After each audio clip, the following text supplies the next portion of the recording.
topic for today is holistic wellness and 8 pillars of wellness. Let me ask one question before I go ahead with my talk today. When I talk about physical wellness, what comes to your mind? For females, it must be having a size 0 body, the best of the figure, the lean, thin, beautiful looking aura. For male, it must be 6 packs, nowadays maybe 7 or 8. Yeah, let me clear the confusion and misconception we all carry about being physically fit. Of course, it is important to take care of your body. This body is my permanent residential address. When I ask you what is your address, you might give me so and so state, so and so city, and so bungalow number. But let me tell you that this body is your permanent residential address till your last breath you are going to live in this body. So it is very important for all of us to take care of the permanent address and the real estate we belong to. But also let me address this, that this is not the only variant when it comes to the holistic wellness. There are many more other perspectives to live a holistic healthy life. So when I talk about physical wellness, of course, we must take care of our body. We should not abuse this body, because if we do not look at and we do not care about our body, it will not care about us also. Let me jump to the second most important pillar of holistic wellness is emotional and mental health. During the corona times, most of us have experienced the most difficult situations we were never prepared for. The situation which taught us how to be within ourselves, how to live with the people we truly love. In today's fast-paced changing world, where technology is changing almost in every second, we try to match the pace. We live in a world where we all have FOMO, fear of missing out. I must tell you that this is the high time now we switch from FOMO to JOMO. That's joy of missing out.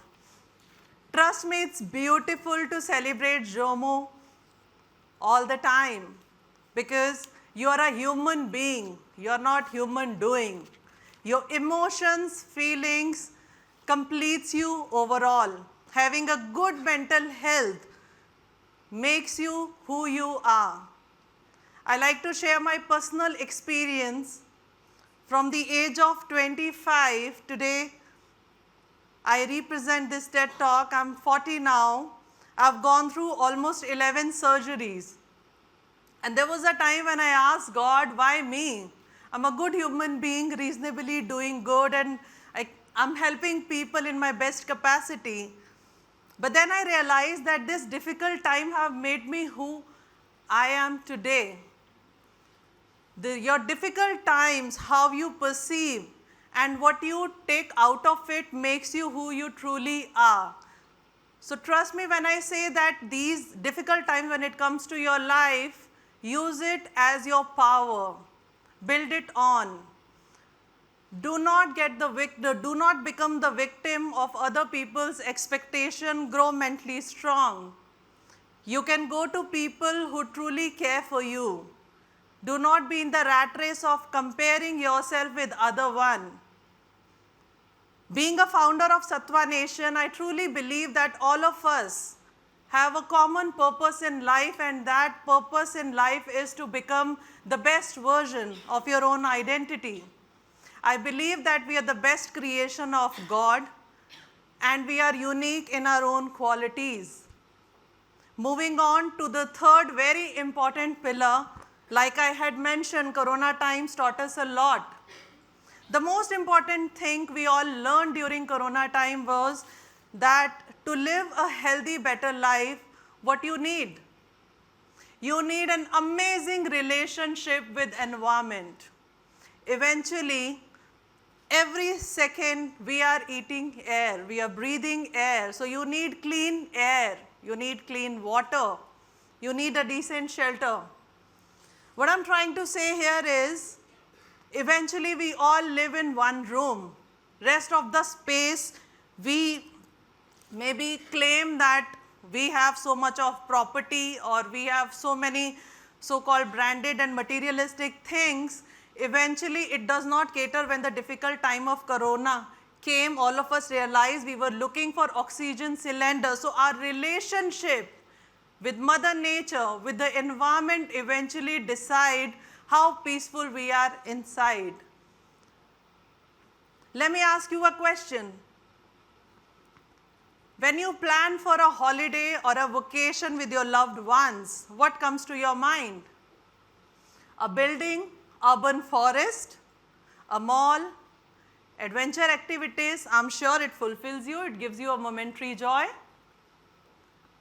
But when we think of a vacation, a holiday, a river, seaside, mountains come to our mind. Lush green spaces comes to the mind. That shows that we come from nature and eventually we are going to be merging in this nature only. So having a peaceful relationship, having green sustainable practices makes you a better human being and also evolves. Slowly, gradually you evolve as a person who is in line with the environment. The fourth very important pillar of holistic wellness out of these 8 pillars is occupational wellness. We all are highly educated people. Most of us may be sitting in this room since morning. I've met so many amazing leaders, inspiring members whom I'm going to listen now. Occupational wellness talks about your workspace. Workspace is one place where we spend almost more than 60% of our day's time. Yes, that's the time we are not even spending with our family members. So it is important for all of us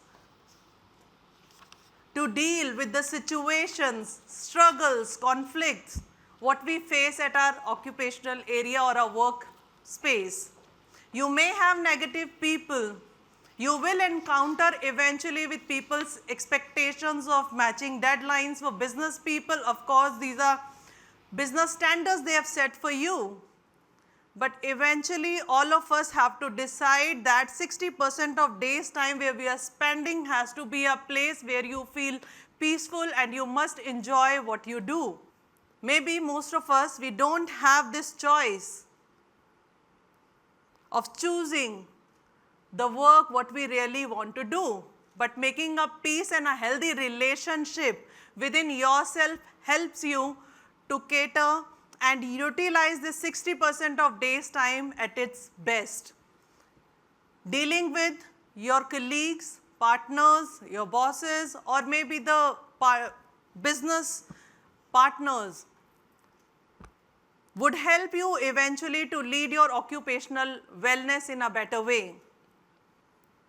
Next most important pillar is financial wellness. Money is important, but money is not everything. We eventually do not eat gold, silver or diamonds. My luxury cars or handbags does not define, or kind of wristwatch I wear does not define who I am. What defines me is what I feel within myself. Starting my career from the age of 19 and today being 40, standing here, it's a journey. And life is not about reaching to the destination. Life is about enjoying your journey. So when I say financial wellness, of course, when you have a decent financial background, it gives you strength, it gives you courage to do things what you always wanted to do. It builds confidence in you. But at the same time, don't run behind money only. Because after a certain point, how many zeros you have in your bank balance does not matter. What matters the most is experiences we have gained in this journey called life. So build up a decent financial backup and start pursuing and living life to its best. Next, very important pillar is intellectual wellness. We all well-educated people, we have a high intellect and we look for the same like-minded energy, community and tribe. For me, listening to some nice Sufi music works best. I also attend a lot of meditation campaigns, and for most of people, intellectual wellness means completely different. It helps in coping up with emotional trauma. It also helps in depression. You may be a very bad artist when it comes to drawing or painting something. When I try to draw an apple, eventually it becomes an orange, but that does not matter. Just enjoy, pursue your hobby because your intellect is something where you actually connect within yourself. Listen to some nice music, go for Zumba classes or do whatever makes you feel happy in the company of the people, the community you truly belong to. That's intellectual wellness. The seventh pillar, very important, like I had mentioned, given the example of Corona times, social wellness. We corporate people, we always long for those weekends, Saturdays and Sundays to go to parties, pubs and clubs. When we were caged in our own respective house, we had all the time, we were looking for the opportunity to go out and build relationship like I said. We are not human doings, we are human beings. We are social animals. We enjoy connecting to people. Initially, I was thoroughly enjoying the Zoom meetings. It was really nice.